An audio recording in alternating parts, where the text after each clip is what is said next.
Antes de blandir un machete, en la Orden del Maíz Negro, nos enseñan a leer el compendium. No es un libro, es un mapa del miedo. Y hoy me tocó abrir una de sus páginas más perturbadoras. El tejedor de gritos.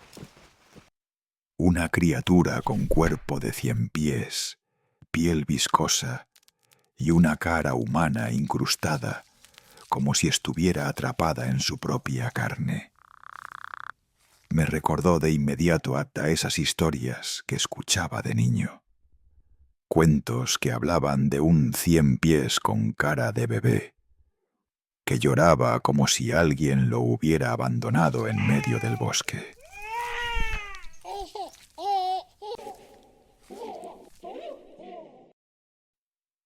Dicen que aparece en lugares como el Bosque de los Leones o en los rincones más oscuros de Chapultepec, siempre entre árboles espesos, humedad y telas de araña tan densas que parecieran absorber el sonido. Algunos creen que es un mito urbano, pero cuando lo ves registrado en el compendium, entiendes que hay verdades que solo se callan, porque duelen demasiado. Muchos lo imaginan como un cuento para asustar niños, algo que vive entre los árboles y no sale si no lo nombras. Pero en el compendium de la tierra se describe con una precisión que hiela el alma. Se arrastra entre las hojas secas y aunque parece moverse en silencio, no lo hace. Cada paso de sus 100 patas produce un clic húmedo, como el de una cucaracha caminando sobre hueso. Y su piel, esa piel viscosa, resbalosa, suena al frotarse contra sí misma.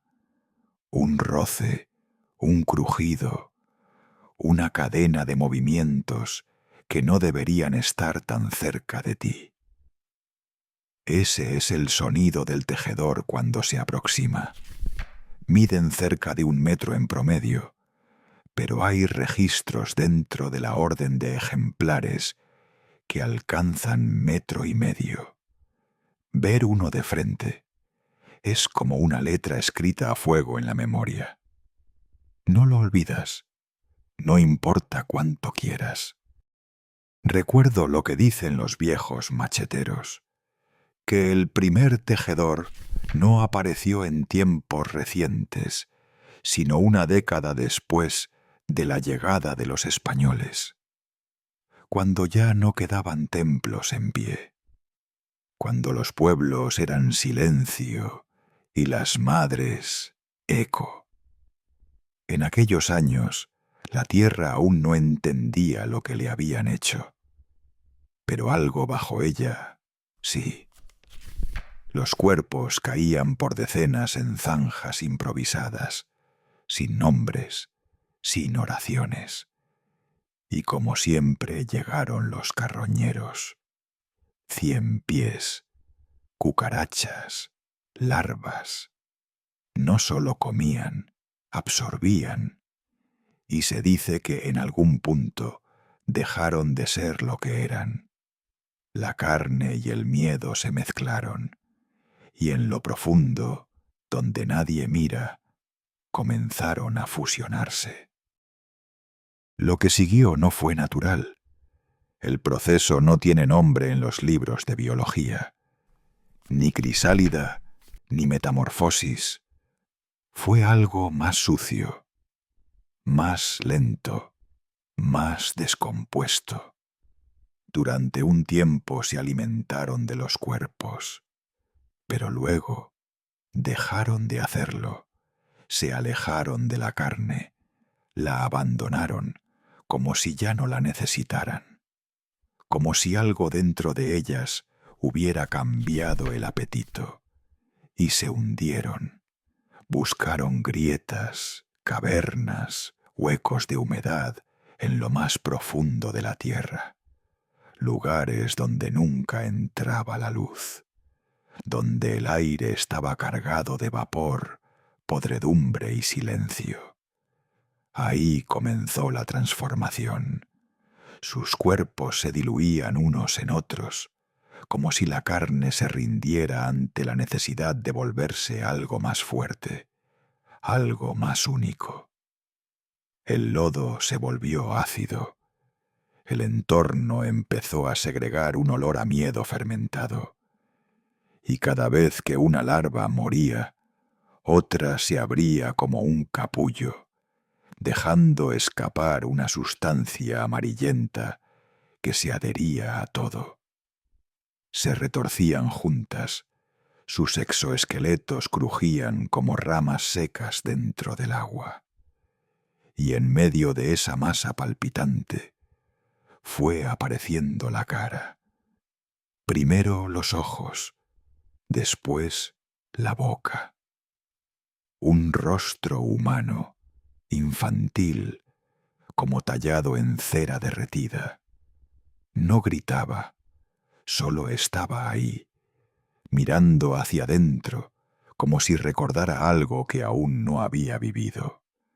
Así fue como nació, no como un monstruo, sino como un reflejo. El tejedor de gritos no existe para cazar, existe para recordar. Es el eco viviente del dolor que nadie quiso escuchar. Cada vez que llora, no es por hambre, es porque está repitiendo el último sonido de alguien olvidado. Su presencia en un bosque, en una cloaca, en un drenaje, no significa que llegó. Significa que algo se volvió a romper ahí. Una desaparición no dicha, un crimen silenciado, un dolor negado. Por eso no todos los macheteros están autorizados para cazarlo. Porque enfrentarlo no es solo combatir un cuerpo, es abrir una herida. Se dice que quien logra matarlo no vuelve igual. Las emociones del tejedor no mueren con él. Se quedan pegadas a la piel, a la mente, a los huesos. Hay macheteros que tras acabar con uno han sido perseguidos por semanas. Pesadillas con voces que no reconocen. Llantos de niños en lugares vacíos. Una tristeza constante. Como si algo dentro de ellos se hubiera quebrado sin hacer ruido. Algunos han enfermado. Otros se han quitado la vida. No por culpa de la criatura, sino por lo que sintieron al destruirla.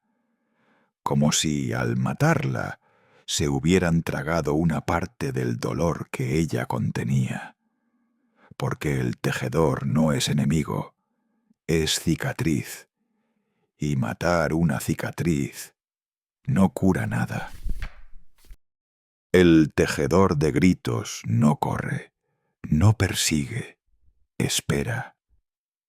Permanece oculto en zonas húmedas, frías y densamente arboladas. Entre raíces negras, drenajes con musgo o cavernas tapizadas con sus redes viscosas. Y no se mueve a menos que lo necesite. Es paciente.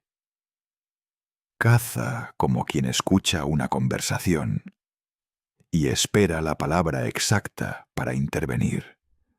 Su red no atrapa cuerpos, atrapa a emociones. El material que segrega, parecido a una telaraña opaca y húmeda, distorsiona el sonido, lo retuerce, lo devuelve modificado. Una risa se vuelve llanto. Una voz se convierte en eco de algo perdido. Y así, la víctima no se siente amenazada. Se siente necesitada de buscar. Eso es lo que el tejedor quiere, que lo busques tú. No ataca de inmediato, solo lo hace cuando detecta un quiebre emocional.